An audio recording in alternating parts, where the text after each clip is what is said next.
संशयाचं भूत किती वाईट असतं हे आपल्याला माहितीच आहे। पतीनं पत्नीच्या चारित्र्यावर संशय घेत मानव जातीला काळीमा फासेल असं कृत्य केलंय। पिंपरी शहरातून ही मन हादरवणारी घटना समोर आली आहे। 28 वर्षीय पत्नीच्या गुप्तांगाला खिळ्याने छिद्र पाडून कुलूप लावलंय।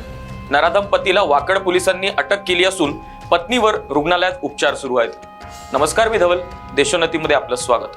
तर सविस्तर असं की पीडित महिला आणि तिचा पती मूळचे नेपाळचे आहेत। पुण्यात ते दोघं कामासाठी आले होते।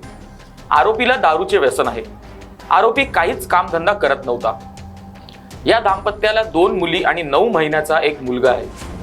दरम्यान आरोपी पत्नीच्या चारित्र्यावर संशय घेऊन पत्नीला वारंवार मारहाण करत होता।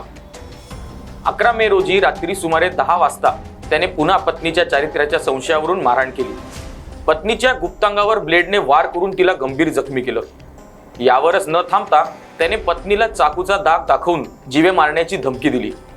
त्यानंतर पत्नीला ओढणीच्या सहाय्याने बांधून लोखंडी खिळ्याने पत्नीच्या गुप्तांगाला छिद्र पाडले आणि कुलूप लावले। त्यानंतर त्याने ती चावी देखील फेकून दिली। 6 दिवस पत्नीने त्रास सहन केला, मात्र जखमांमध्ये इन्फेक्शन होऊन जखमा चिघळण्यास सुरुवात झाली।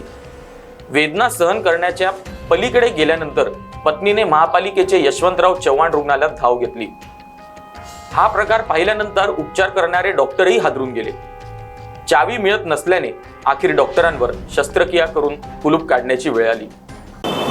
दिनांक 11/5/2024 रोजी वाकड पोलीस ठाण्याच्या हद्दीमध्ये एक कुटुंब राहतं। त्या कुटुंबामध्ये पती पत्नी आहेत। पतीने पत्नीच्या चारित्र्यावर संशय करून तिच्या प्रायव्हेट पार्टवर इजा करून तिला जखमी केलेलं होतं आणि त्या अनुषंगाने वाकड पोलीस ठाण्यामध्ये 326, 323 आणि 504 प्रमाणे गुन्हा दाखल करण्यात आलेला होता। त्या गुन्ह्यामध्ये तो पती आहे तिचा, त्याला अटक करण्यात आलेली आहे। आरोपी पती हा मनोविकृत असून गावी नेपाळ येथेही तो पत्नीवर अत्याचार करत होता।